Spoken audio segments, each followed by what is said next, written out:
कर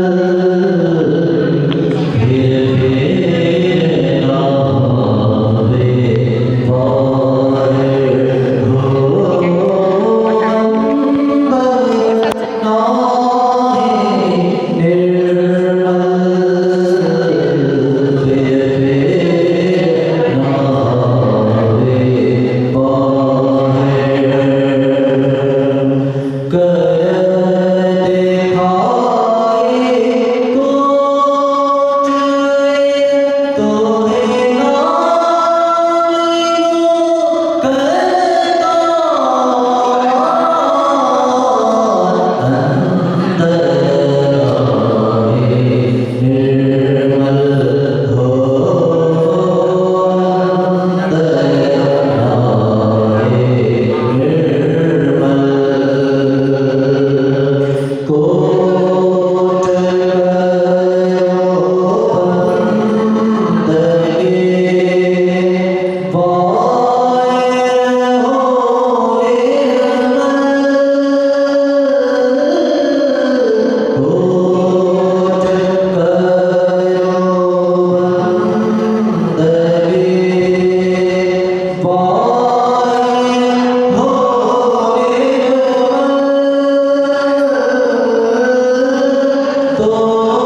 श्री प्राणनाथ जी महाराज की, श्री महाराजा छत्रसाल की, श्री गुरुजी मंगलदास महाराज की। अखंड सुख एणी पेरे आवे, मेहराज कहे जीव जानो विश्वास, भाई रे आओ अवसर केम भूलिए। अंदर नाही निर्मल फेर फेर नहावे बाहिर, कर दिखाई कोट बेर तो ना मिले करतार। प्रणाम सुंदर साथ जी, प्रणाम। महान बुद्धि के सागर सद्गुरु श्री प्राणनाथ जी महाराज, जिनकी परम पवित्र वाणी हमारे सामने प्रकाशित हैं। बड़ा सुंदर पद अभी गाया जा रहा था प्राणनाथ जी की चौपाई।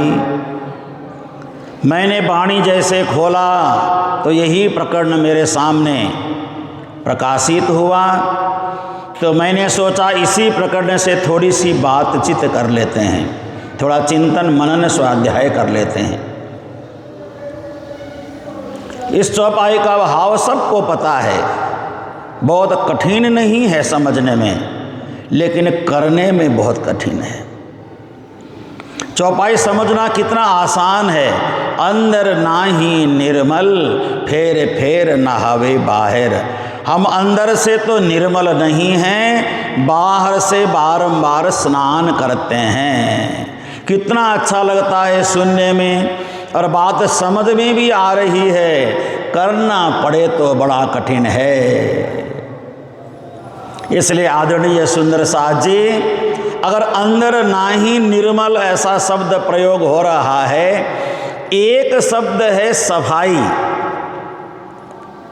एक है सफाई, एक है शुद्धता, एक है निर्मलता। तीन शब्द हैं, बड़े प्रसिद्ध हैं तीनों शब्द। सफाई का मतलब होता है बाहरी सफाई, घर की सफाई, मकान की सफाई, गंदगी की सफाई, हर तरह की सफाई जो करते हैं। एक शब्द है सफाई जो सामान्य शब्द है, किसी के द्वारा भी बोला जा सकता है।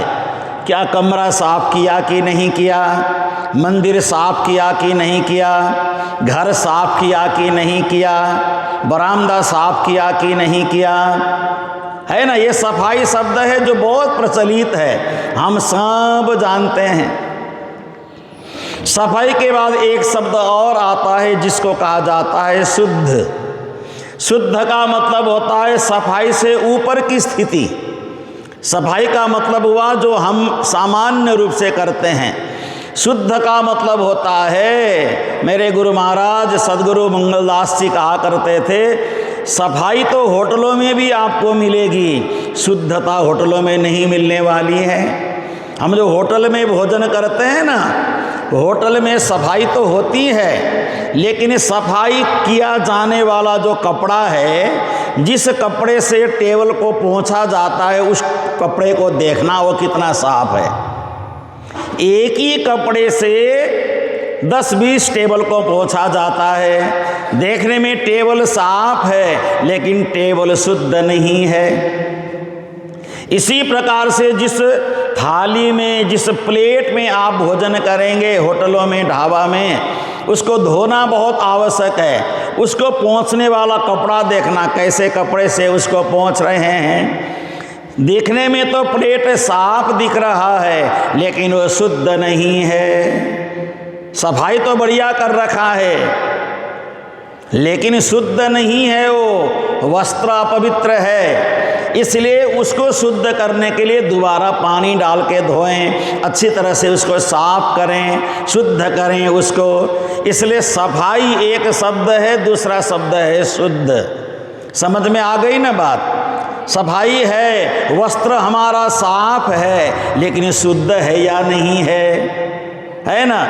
इसी वस्त्र से हम बाथरूम गए हों, कहीं गंदगी से हम निकले हों। देखने में कपड़ा तो एकदम साफ लग रहा है, लेकिन वस्त्र शुद्ध है या नहीं है। मेरे गुरु महाराज कहा करते थे कि राज्य की पूजा जब करने का समय हो जाए तो वस्त्र बदल लेना चाहिए।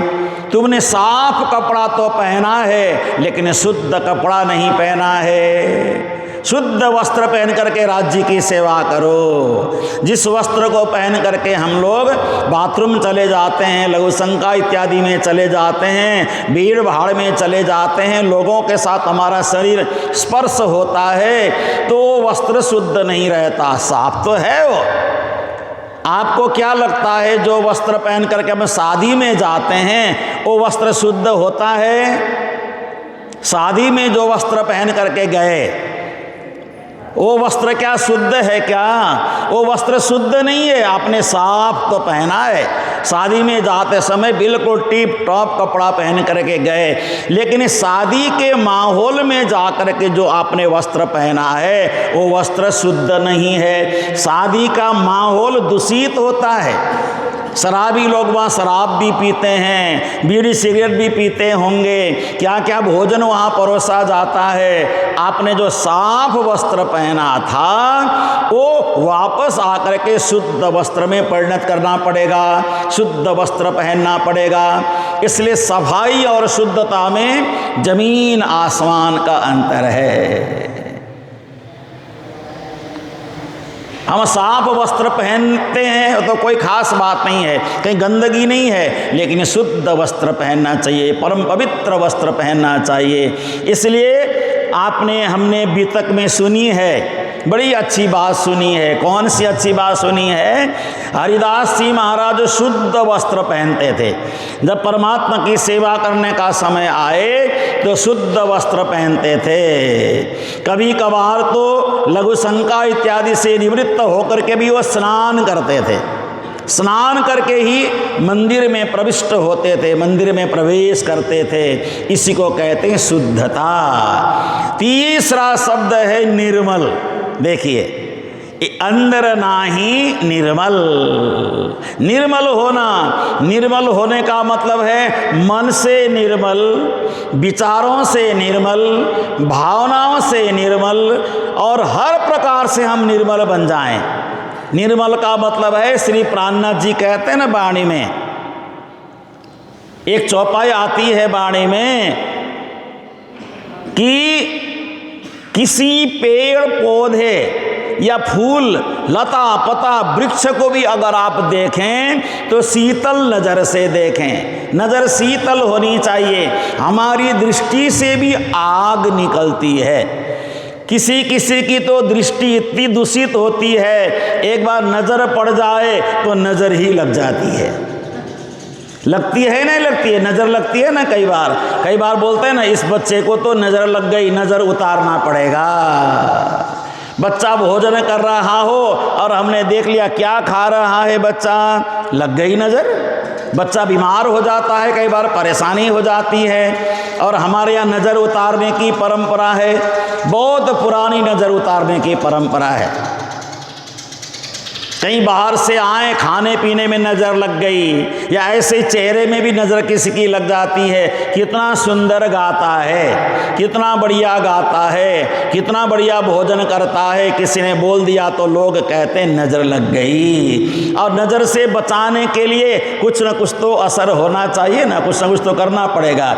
इसलिए नज़र लगने से भी बचाने के लिए श्री प्राणनाथ जी या वाणी में कहते हैं हम निर्मल कैसे बने, आँखों में निर्मलता आ जाए। हम किसी को देखें तो बुरी नज़र से ना देखें। आपने देखा है ना, ट्रक के पीछे क्या लिखा होता है? क्या लिखा होता है ट्रक के पीछे? बुरी नज़र वाले तेरा मुंह काला। बड़ा खतरनाक है। 3 तरह के लोग होते हैं। गाड़ी में 3 बातें लिखी होती है, कहीं कहीं 4 बातें भी होती है। किसी गाड़ी में लिखी होती है बुरी नज़र वाले तेरा मुंह काला। ये बुरी नज़र वाले तेरा मुंह काला हो जाए। दूसरी बात, उससे थोड़े से अच्छे लोग होते हैं, उससे थोड़े से अच्छे लोग होते हैं। और ट्रक के पीछे, गाड़ी के पीछे क्या लिखते हैं? बुरी नज़र वाले तेरा भी हो भला। किसी किसी गाड़ी में ऐसा भी लिखा हुआ मिलता है, मैंने देखा है, बुरी नजर वाले तेरा भी हो भला। और किसी किसी गाड़ी में एक शब्द और लिखा हुआ मिलता है, सबका भला हो। चाहे बुरी नजर वाले हो चाहे अच्छे नजर वाले हो, सबका भला हो, सबका मंगल हो, सबका कल्याण हो, ये भी लिखा होता है। सबकी अलग अलग विचार है, अलग अलग भावना है, इसलिए हमारी नज़र में भी निर्मलता होनी चाहिए। शुद्धता से ऊपर निर्मलता की बात आती है। नज़र निर्मल हो जाए, नज़र पवित्र हो जाए, एकदम नज़र शुद्ध हो जाए। हम किसी को देखें भी तो बुरी नज़र से ना देखें। किसी के घर को देखें, मकान को देखें, ज़मीन को देखें, खेती पाती को देखें, हमारी दृष्टि खराब ना हो। दृष्टि अगर पवित्र है तो सृष्टि भी पवित्र दिखती है। दृष्टि अगर दूषित है तो सारा जगत आपको दूषित ही दूषित नजर आने वाला है। इसलिए श्री जी ने कहा अंदर नाही निर्मल। बाहर से तो हमने खूब स्नान कर लिया, अपने शरीर को तो जितना मर्जी शुद्ध बनाने की कोशिश की, लेकिन हम अंदर से निर्मल नहीं हैं। अंदर से तो हमारी खिचड़ी पक रही है। कैसे किसी का नुकसान करें, कैसे किसी का नुकसान हो। वो आपने कहानी सुनी होगी ना, एक व्यक्ति को भगवान ने आके वरदान दिया भी तेरे को 1 मिलेगा, बदले में पड़ोसी को 2 मिलेगा। तेरे को 1 बदले में पड़ोसी को 2। तूने कहा मेरा 1 मकान बना दो, पड़ोसी के 2 मकान बन जाएंगे। तूने कहा मेरे घर एक अच्छी सी मर्सिडीज गाड़ी आ जाए, पड़ोसी के 2 गाड़ी आ जाएगी, है ना। तो इतना करते करते कहते हैं ना, अंत में जाकर के कहा 1 आंख से काम चल जाएगा। तो मैं कहूँगा भगवान से, हे भगवान मेरी 1 आंख फूट जाए, पड़ोसी की दोनों आंख फूट जाएगी तो पड़ोसी अंधा हो जाएगा। ऐसा सोच करके उसने कहा हे भगवान मेरी 1 आंख फोड़ दो, तो पड़ोसी की दोनों आंख फोड़ दिया जाए। लेकिन भगवान ने प्रकट होकर के कहा अब तक तो मैं तेरी परीक्षा ले रहा था, तू कितना अच्छा और भला सोचता है, तू तो पड़ोसी का नुकसान करने पे तुला हुआ है, इसलिए तेरी ही दोनों आंख फट जाए, तेरी ही दोनों आंख फूट जाए। कहने का मतलब है हमारी दृष्टि कितनी सुंदर है, हमारी सोच कितनी पवित्र है, हमारे अंदर कितनी निर्मलता है, हमारे अंदर कितनी पावनता है, ये हमें सोचना होगा। फेर फेर नहावे बाहर, दिन में 2 बार नहीं, 3 बार नहीं, 4 बार नहीं, कई बार लोग स्नान करते हैं, कई बार लोग स्नान करते हैं। यहाँ तो इतना बढ़िया मौसम है, जैसे ही कल हम लोग आए, यहाँ आते ही सारे एसी बंद, कूलर बंद, देखो आराम से बैठे हैं, क्योंकि ये मंगल धाम है। यहाँ 2 तरह की ऊर्जा है। एक तो यहाँ पे शीतलता की ऊर्जा है जो हम सबको आनंद देती है, यहाँ आने के बाद पसीना नहीं आता। और दूसरी ऊर्जा है गुरु जी की कृपा का ऊर्जा।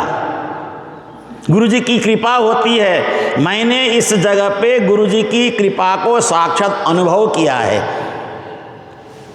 मैंने जीवन में बहुत बार अनुभव किया है, क्योंकि हम जब यहीं बचपन मेरा गुजरा, छोटी उम्र से बड़े होने तक यहीं रहा, लेकिन अपने कार्य क्षेत्र में जाने के बाद जब कार्य में बाधा आ जाती है तो मैं कुछ नहीं करता हूँ, गुरु महाराज के चरणों में आकर के बैठ जाता हूँ, समाधि में 2-4 परिक्रमा कर लेता हूँ, गुरु जी के सामने बैठ कर के प्रार्थना करते हैं और गुरु जी सारा कार्य हमारा सिद्ध कर देते हैं। क्योंकि तन की जाने, मन की जाने और जाने दिल की चोरी, उन सतगुरु से कुछ नहीं छुपता जिनके हाथ में डोरी। सदगुरु को सब पता है मेरे बच्चे को क्या चाहिए, मेरे बच्चे को क्या लाड़ लड़ाना है, मेरे बच्चे को किस चीज़ की आवश्यकता है। बस हमें आना है, आकर के गुरु महाराज को प्रणाम करना है। आप हम क्या सोचते हैं गुरु महाराज यहाँ नहीं हैं, ये हमारी गलत धारणा है। जो लोग गुरु महाराज नहीं हैं ऐसा सोचते हैं, गलत धारणा है। हैं, प्रत्यक्ष हैं, आज भी विराजमान हैं, आज भी हम उनको अनुभव में उतार सकते हैं। व्यक्ति शरीर से नहीं होता है, आशीर्वाद के रूप में मौजूद होता है। संत महात्मा कृपा के रूप में मौजूद होते हैं, आशीर्वाद के रूप में मौजूद होते हैं, और गुरु महाराज सबको देख रहे हैं, सबका देख रहे हैं। सब पर गुरु महाराज की दृष्टि है। यहाँ से सब पर, जो अपने बच्चों को कौन आवारा छोड़ सकता है। हम तो उनके शिष्य हैं, हम तो उनके बालक हैं, तो अपने बालकों को कौन गुरु ऐसे हैं जो आवारा छोड़ सकते हैं। तो गुरु महाराज की दृष्टि हम सब पर है। क्या हो रहा है इस पर गुरु महाराज को सब पता है। गुरु महाराज कहते हैं जो हो रहा है होने दो, सब अपने आप ठीक हो जाएगा, मेरी कृपा आप सब पर बनी रहेगी। गुरु महाराज सबकी परीक्षा ले रहे हैं, सबकी गुरु महाराज परीक्षा ले रहे हैं, कौन कितना पानी में है। हाँ, ये सच समझ लेना आप जीवन में, कौन कितना पानी में है, ये गुरु महाराज सबको देख रहे हैं, सबको समझ रहे हैं। इसलिए मुझे तो गुरु महाराज से बड़ा डर लगता है। क्यों? उनकी दृष्टि में हैं हम, उनकी नज़र में हैं हम। जैसे जगह जगह लिखा होता है ना, आप डर रखिए आप कैमरे की नज़र में हैं, लिखा होता है नहीं होता है, आप कैमरे की नज़र में हैं, कैमरे की निगरानी में हैं। तो यहाँ मंगल धाम में आने के बाद हम गुरु महाराज की निगरानी में हैं। इसलिए कोई ऐसा कर्म ना करें, गुरु महाराज की निगरानी से हम बच नहीं सकते। गुरु महाराज तो सत्य हैं। मैं गुरु महाराज को एक शरीर के रूप में नहीं देखता हूँ, मेरी नज़र है, मेरी दृष्टि है, मेरी सोच है। मैं गुरु महाराज को साक्षात प्राणनाथ जी ही गुरु जी बन करके हमारे बीच आए, जो अधूरा रह गया था उसको काम पूर्ण करने के लिए। मैं इस भाव से गुरु महाराज का दर्शन करता हूँ, और होता है वो प्रत्यक्ष फल देने वाला होता है। इसलिए श्री जी ने कहा, फेर फेर नहावे बाहर, आत्मा को तो निर्मल किया नहीं, मन को निर्मल किया नहीं, मन को शुद्ध किया नहीं। हम स्नान बारंबार कर रहे हैं, और गर्मी के दिनों में तो हम कैसे स्नान करते हैं, कुछ गुलाब जल डाल करके, कुछ और परफ्यूम डाल करके भी स्नान करते हैं। लेकिन शरीर के साथ अच्छी वस्तु का संबंध हुआ कि नहीं, वह भी दुर्गंध युक्त हो जाता है। आपने गुलाब जामुन खाया, बहुत बढ़िया था, केसर भी लगा हुआ था, सुबह उसका क्या हाल हो गया, इतना बढ़िया खाया था। आपने जलेबी खाई, इतना बढ़िया देसी घी में बना हुआ, इतना बढ़िया जलेबी आपने खाई, सुबह उसका क्या हाल हो गया। जिसने मनुष्य के शरीर के साथ संबंध जोड़ा वो विकार ही विकारमय हो गया। एक आदमी भाग रहा था, भागे भागे भागे भागे जंगल की ओर जा रहा था। तो मेरे जैसे किसी साधु ने पूछा, अरे भैया कहाँ जा रहे हो तुम भागे भागे, कहाँ जाने की तैयारी कर रहे हो।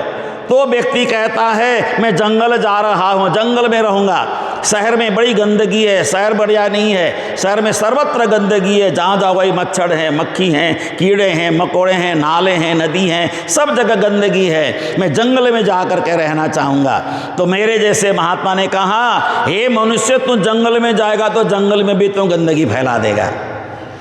एक मनुष्य जंगल में जाकर के भी गंदगी फैला देता है, मनुष्य ही ऐसा है। गाय जाके गंदगी नहीं फैलाएगी, गाय के गोबर से खुशबू और महक आती है, मनुष्य के शरीर से दुर्गंधी ही निकलती है। तो जहाँ मनुष्य गया कि नहीं, वहीं पर आतंक फैला देगा, वहीं लड़ाई फैला देगा, वहीं गंदगी फैला देगा, वहीं दुर्वासना का व्यवहार करना प्रारंभ करेगा। इसलिए श्री प्राणनाथ जी की वाणी को सार्थक हमें तभी मानना चाहिए जो हम शरीर से नहीं, आत्मा से निर्बल बन जाएं, मन से निर्बल बन जाएं, विचारों से निर्बल बन जाएं। क्यों? कर दिखाई कोट बेर, दिखाने से कुछ नहीं होता है।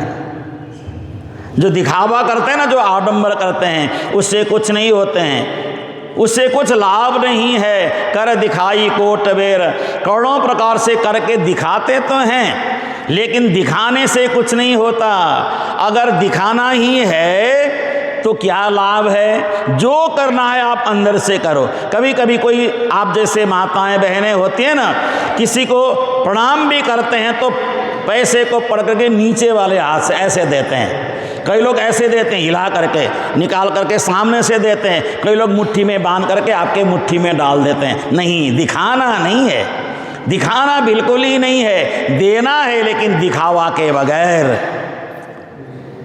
प्रचार नहीं करना है इस चीज़ का भी प्रचार करें, कोई चीज़ सेवा करें। देखिए सेवा करें न जना वहीं। श्री देवचंद्र जी महाराज, सदगुरु देवचंद्र जी हरिदास जी की सेवा करते थे तो कैसे करते थे? न जना वहीं, पता ही ना चले, ऐसी सेवा करते थे। मंगल धाम में आपने देखा है, आप मंगल धाम में ध्यान से देखना, यह सब कार्य स्वयं अपने आप हो रहा है, आपको पता ही नहीं चलेगा।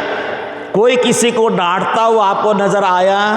किसी ने किसी को डांटा ऐसा आपने देखा? नहीं। ये काम कर ऐसा बोलते हुए देखा? नहीं देखा। लेकिन सब कार्य अपने आप हो रहा है। जा पर कृपा गुरु की होई, ता पर कृपा करही सब कोई। जिस पर गुरु महाराज की कृपा हो वहाँ पे सारे कार्य स्वतः सिद्ध हो जाते हैं। इसलिए कर दिखाई कोट बेर, जो आडंबर है बाहरी आडंबर करके दिखाने से कुछ नहीं होता, क्योंकि तो है नाम मिले करतार। करतार का मतलब होता है ये जगत का नियंता, जगत का निर्माण करने वाला, ये संपूर्ण जगत का संरक्षक परमात्मा ऐसे नहीं मिलने वाला। आपके अंदर की भावना को परमात्मा देखता है, अंदर की भावना को परमात्मा पढ़ता है, बाहरी भावना को नहीं पढ़ता है। आपने के सेब का दाना चढ़ा दिया तो सेब के दाने से परमात्मा प्रसन्न नहीं होगा, उस सेब के दाने में जो आपने श्रद्धा चढ़ाई उससे परमात्मा प्रसन्न होगा।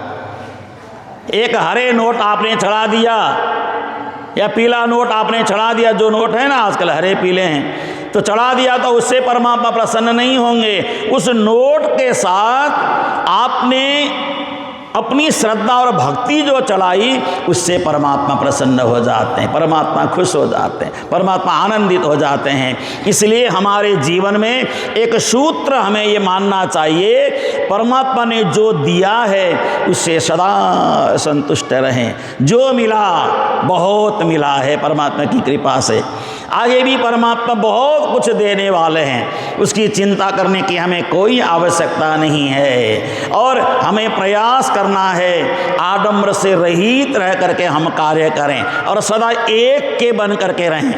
एक ही साधे सब सद हैं, सब साध हैं सब जाए। एक गुरु हैं हमारे जीवन में, एक गुरु हैं सदगुरु मंगलदास जी महाराज, बस खत्म। आगे पीछे और किसी की आवश्यकता नहीं है। और गुरुजी मंगलदास जी को सदा वर्तमान में देखें, भूत भविष्य में ना देखें। गुरुजी मंगलदास जी को वर्तमान में देखें तो आपको लाभ ही लाभ मिलने वाला है। प्रत्यक्ष में अनुभूत करें तो लाभ ही लाभ मिलने वाला है। अरे गुरु महाराज तो नहीं हैं, ऐसा सोचेंगे तो हमारी आंखों में अंधेरा है, इसलिए गुरु महाराज की कृपा का अनुभव नहीं हो रहा है। इन सारी बातों को ध्यान दें। कोट करो बंदगी, बाय रहो निर्मल, तोलो ना पीऊ पाइए, जोलो न सादे दिल। हृदय को साधना है, मन को साधना है, आत्मा तो सदी सदाई है। हृदय और मन को अगर सही निश्चित जगह पे लगाएंगे तो लक्ष्य तक पहुंचने में कोई कठिनाई हमें नहीं होने वाली है। तो लंबी चर्चा ना करते हुए आज का परम पावन दिन है। आज के ही दिन, आज से 42 साल पहले हमारे प्राणाधार, हमारे सदगुरु, हमारे आत्मा के आधार, हमारे लिए परमात्मा स्वरूप सदगुरु इस धराधाम को छोड़ करके परम धाम प्रस्थान कर गए थे शरीर के माध्यम से। लेकिन उनकी आत्मा आज भी हमारे बीच बैठ करके, सबके हृदय में बैठ करके काम कर रही है। आप एक प्रत्यक्ष अनुभूति करें। आज गुरुजी मंगलदास जी को इस धरती से यानी शरीर से अंतर्धान हुए 42 साल हो गए, तो क्या 42 साल में कम से कम 45-50 नए मंदिर और गौशाला बन गए। यही है गुरु जी की प्रत्यक्षता की अनुभूति, उनके न होने पर भी होने का एहसास है ना। जैसे सूर्य अस्त हो जाता है, सूर्य अस्त होने पर भी गर्मी की अनुभूति होती है, होती है नहीं होती है। सूर्य तो छुप गए, लेकिन सूर्य के न होने पर भी सूर्य की गरमाइश बनी रहती है धरती में। ऐसे ही गुरु महाराज का शरीर अंतर्धान होने के बाद भी गुरु जी की कृपा का एहसास आज तक हो रहा है। यही उनकी कृपा है। इसी को अनुभव में उतारने के लिए हम सब यहाँ आए हैं। आज के दिन हम सब मंगल धाम में आए हैं उस स्मृति को ताज़ा करने के लिए, जब गुरु महाराज ने अपने दोनों कमल जैसे नेत्रों को बंद करके राजी महाराज के चरणों में स्वयं विलीन हो गए और हम सब लोगों को बिरहा के मार्ग में छोड़ करके चले गए। और बिरहा गतरे जाने सोई जो मिल के बिछुरी होए, जो गुरु महाराज से मिले हैं, बैठे हैं उनके पास, उनको पता होगा उनके न होने पर क्या अनुभव होता है। लेकिन यहाँ आने के बाद न होने का अनुभव न करके प्रत्यक्ष अनुभूति आप करें और परम आनंद की अनुभूति में डूबते हुए हम परम धाम के सुख को भी प्राप्त करें। इन्हीं शब्दों के साथ वाणी चर्चा को विराम दे रहे हैं। पूज्य महाराज श्री मोहन प्रियाचार्य जी आज के संपूर्ण कार्यक्रम का और भी कोई गतिविधि हो उसके विषय में आप सबको सूचना करेंगे। आप सभी ध्यान से श्रवण करें और उसका परम आनंद लें। चौपाई दोहराएं उससे पहले। कोट करो बंदगी, बाहर हो निर्मल, तोलो ना पियो पाइए, जो लो न साधे दिल, जो लो न साधे दिल। श्री कृष्ण चंद्र भगवान की, श्री निजानंद स्वामी की, श्री प्राणनाथ जी महाराज की, श्री महाराजा छत्रसाल की, गुरु जी मंगलदास जी महाराज की, अपने अपने गुरु गोविंद की, सर्व सुंदर साथ की। प्रणाम सुंदर साथ जी, प्रणाम। मंगल कृष्ण प्रणाम है, मंगल धर्म प्रकाश, मंगल सुंदर साथ है, मंगल धाम उजास, मंगल धाम उजास। उपस्थित सभी संत गुरुजन, सद्धर्म प्राण शिरोमणि सुंदर साथ जी, आज हमारे लिए एक विशेष दिन है। श्री गुरु जी को याद करने का और उनकी कृपा का अनुभव करने का। देखिए, ऐसे तो हम लोग 365 दिन ही गुरु जी को याद करते हैं, परंतु आज और विशेष रूप से उनको हम याद करें, क्योंकि आज के दिन उन्होंने परम धाम जाने का दिन चुना और आज के दिन ही राजी महाराज ने उनको परम धाम में बुलाया। तो देखिए, गुरु जी का नाम मंगल, काम मंगल और उनका धाम भी मंगल। नाम मंगल इसलिए कि जहाँ भी मंगल शब्द का उच्चारण होता है, मंगलाचरण, मंगल पाठ, मंगल स्तुति, आप देखिए वातावरण शुद्ध हो जाता है, पवित्र हो जाता है, चारों तरफ अध्यात्म का वातावरण बन जाता है। क्योंकि मंगल शब्द अत्यंत पावन, अत्यंत पवित्र, अत्यंत श्रद्धा और आदर का शब्द है। आपका जीवन मंगलमय हो ऐसा हम बोल दें तो उसका बहुत बड़ा असर होता है। तो गुरु जी का तो नाम ही मंगल। ऐसे मंगल गुरु जी भारत और नेपाल के सारे तीर्थों का भ्रमण करते हुए सन 1936 में 1936 में कालिम्पोंग पधारे और कालिम्पोंग की भूमि उन्हें भा गई। पूरे भारत नेपाल के तीर्थ घूमने के बाद उन्होंने देखा कालिम्पोंग को एक तीर्थ बनाना चाहिए।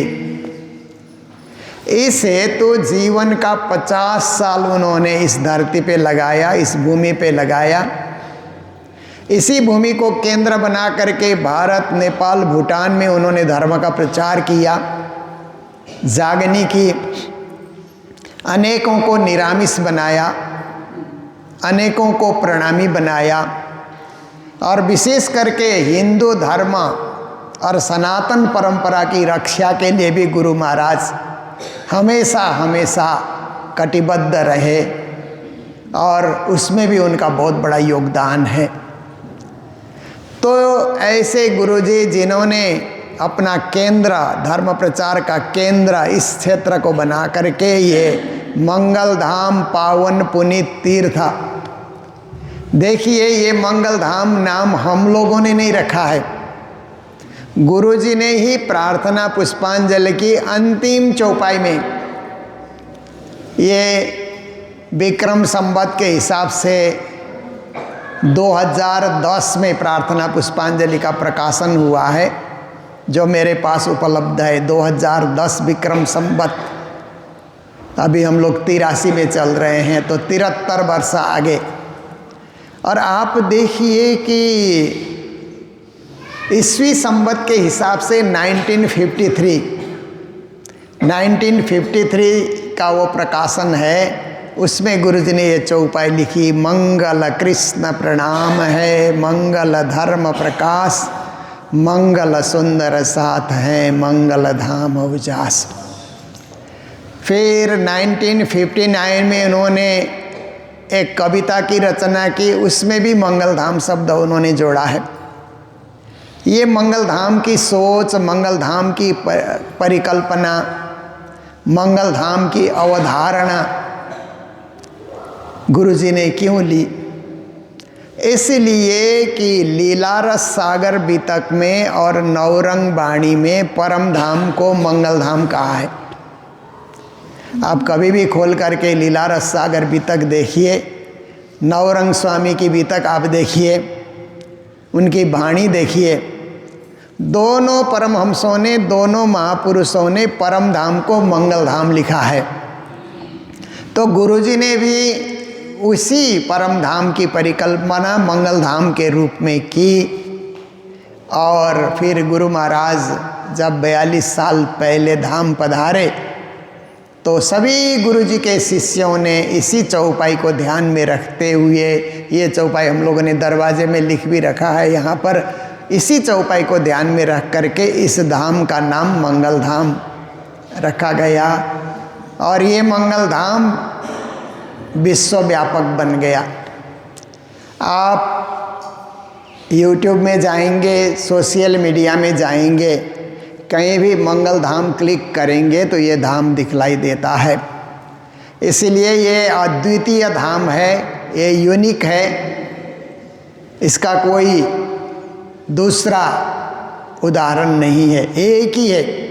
अद्वितीय मतलब एक ही रहेगा। क्यों रहेगा? इसलिए कि ये गुरुजी की तपोभूमि है। जीवन का 50 साल उन्होंने यहाँ तप करके, जप करके इसी भूमि में उन्होंने समाधि ली है। इसलिए परम पावन मंगल धाम है, हम सबका तीर्थ है, पावन केंद्र है। ऐसे स्थान में आप सब पधारे हुए हैं, बड़ी खुशी की बात है। तो आज के दिन का कार्यक्रम मैं आपके समक्ष रखूँगा। गुरुजी का नाम मंगल, काम मंगल। उन्होंने 50 साल में जो भी काम किया मंगलमय कार्य किया।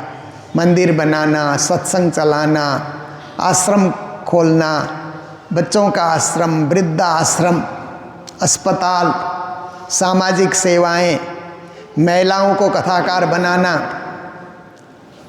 आदि आदि बहुत कुछ समाज में उन्होंने आंदोलन किया। और प्रणामी समाज को गुरुजी ने बताया कि जो प्रणामी समाज सद्गुरु और प्राणनाथ जी के समय से केवल मंदिर में पूजा करता था, उसको कहा मंदिर से बाहर भी निकलो, समाज सेवा का कार्य करो। स्कूल बनाओ, आश्रम बनाओ, अस्पताल बनाओ, बच्चों का आश्रम बनाओ, कुछ भी समाज सेवा का कार्य करो। केवल मंदिर में सिमट करके रहोगे तो आपको कौन जानेगा, कौन पहचानेगा। आप समाज से जुड़ करके समाज की रक्षा के लिए और समाज के हित के लिए कार्य कीजिए, जिसका एक एग्जाम्पल, जिसका एक उदाहरण गुरुजी ने मंगलधाम से प्रस्तुत किया, जिस सेवा को हम लोग आज भी जारी रखे हुए हैं। तो हम लोग 42 साल से ये पर्व मनाते आ रहे हैं। ऐसे तो धाम गमन शब्द सुनने से मन खिन्न होता है, बिरह बाणी गाते हैं तो मन एकदम द्रवित होता है, कभी कभी आँखों में से आंसू भी टपकने लगते हैं। परंतु महापुरुष, महात्मा, महापुरुष और अवतारी पुरुष जो होते हैं वो शरीर से अंतर्ध्यान होते हैं, परंतु अपने क्रियाकलापों से और अपने शक्ति से वो हमेशा उपस्थित होते हैं। आज भी मंगलधाम आप आएंगे और मंगलधाम में प्रवेश करेंगे तो गुरुजी यहीं होने का अनुभव होगा, क्योंकि महापुरुष अजर होते हैं, अमर होते हैं, अविनाशी होते हैं। जब तक उनकी जागनी लीला चलती रहेगी वो उसी स्थान में मौजूद रहते हैं और उसी स्थान से सब सुंदर साध को आशीर्वाद देते रहते हैं। ऐसे ही यहाँ आकर के परिक्रमा करेंगे, पाठ करेंगे, ध्यान करेंगे, पूजा करेंगे तो राज्य का आशीर्वाद तो मिलना ही मिलना है। मंगल गुरु जी का आशीर्वाद भी आपको मिलेगा, भरपूर आशीर्वाद आप ग्रहण कर सकते हैं।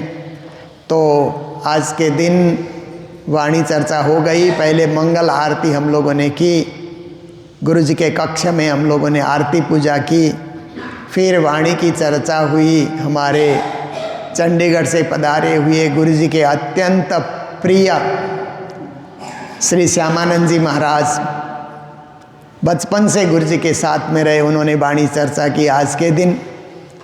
और हमारे बीच श्री शंकरानंद जी महाराज हरिद्वार से पधारे हैं। इनकी भी कंठी गुरु जी की कंठी है। बचपन में ही इन्होंने गुरु जी से कंठी धारण किया और आश्रम में आए। आज एक अपना ही एक नया स्थान इन्होंने बनाया है।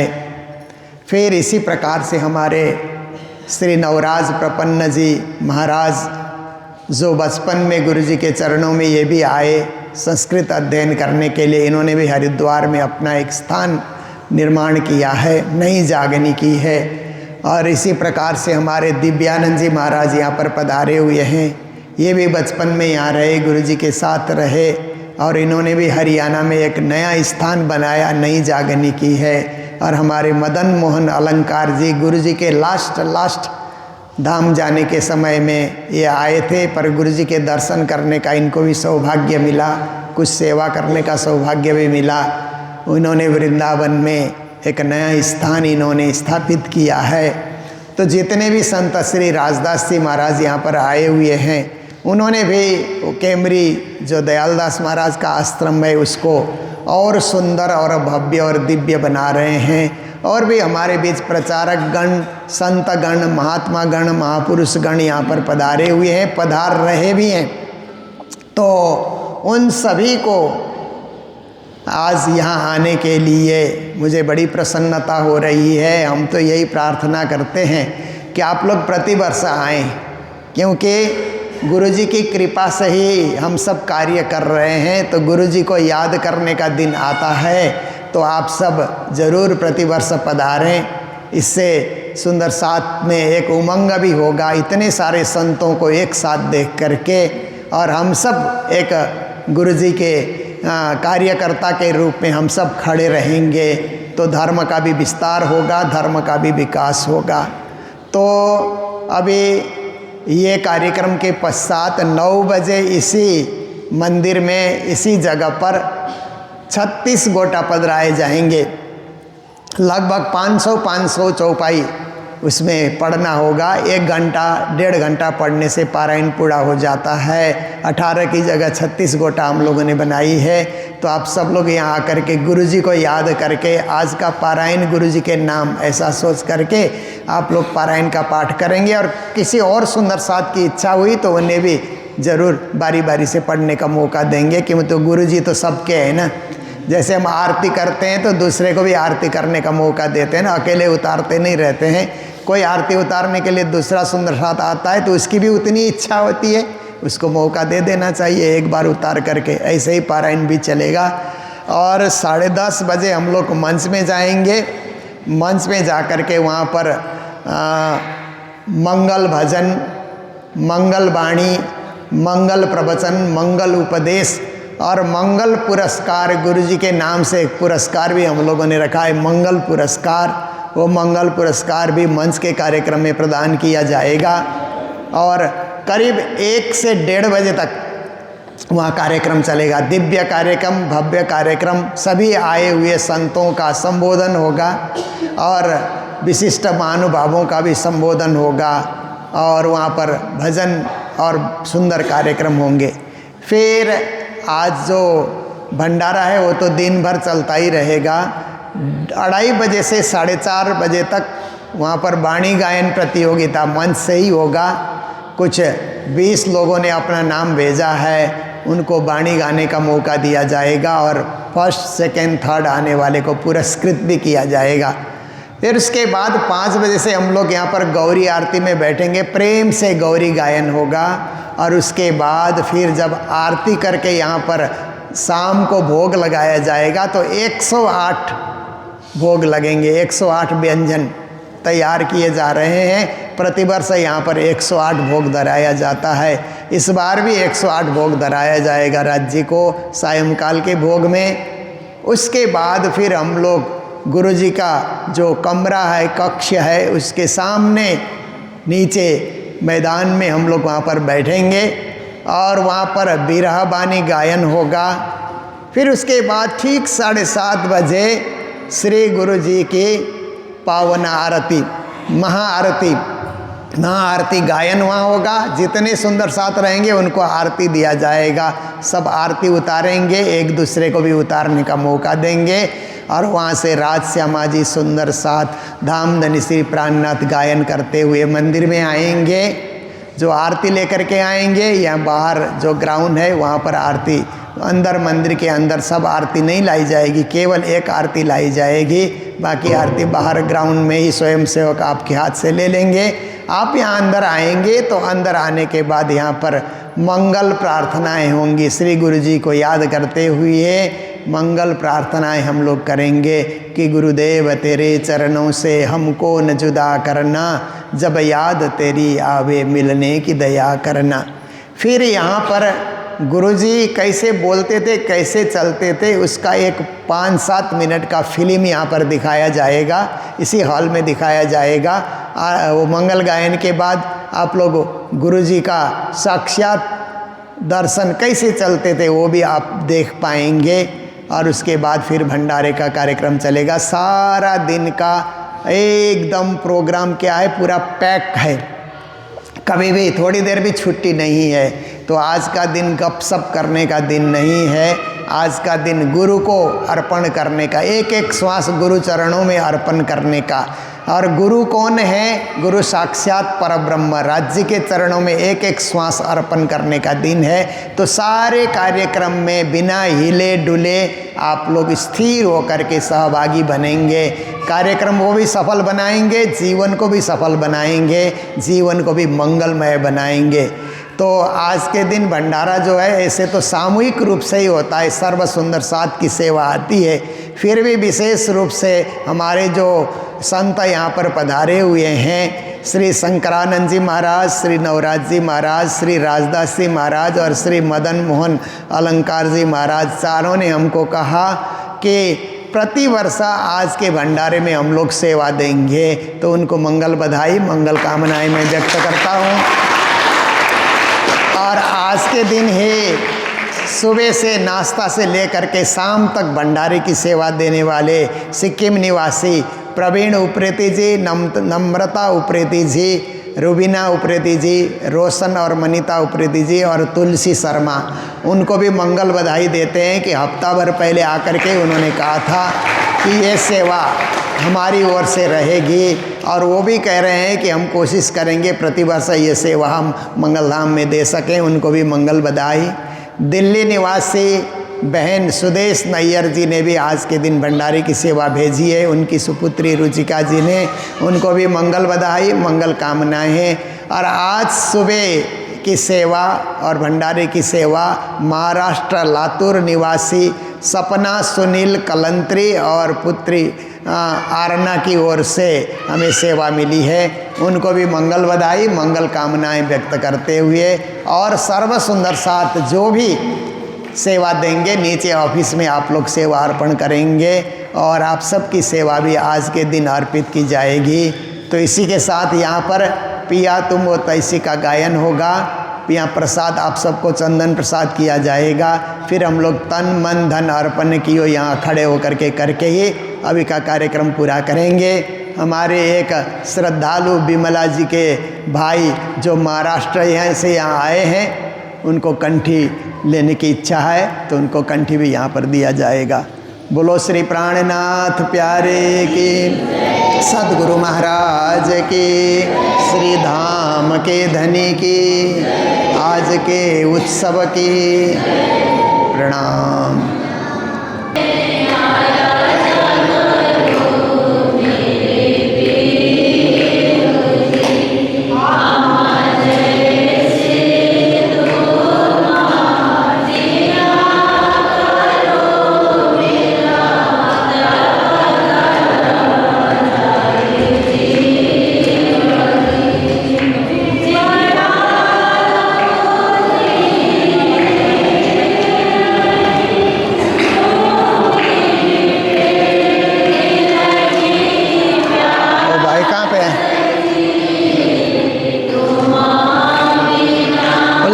बिमला जी को भाइलाई,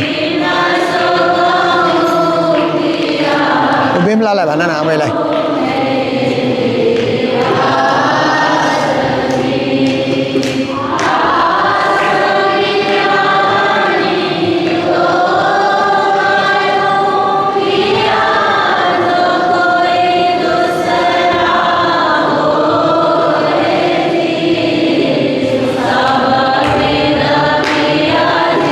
कंटिन्यू मैले रूममा राखेको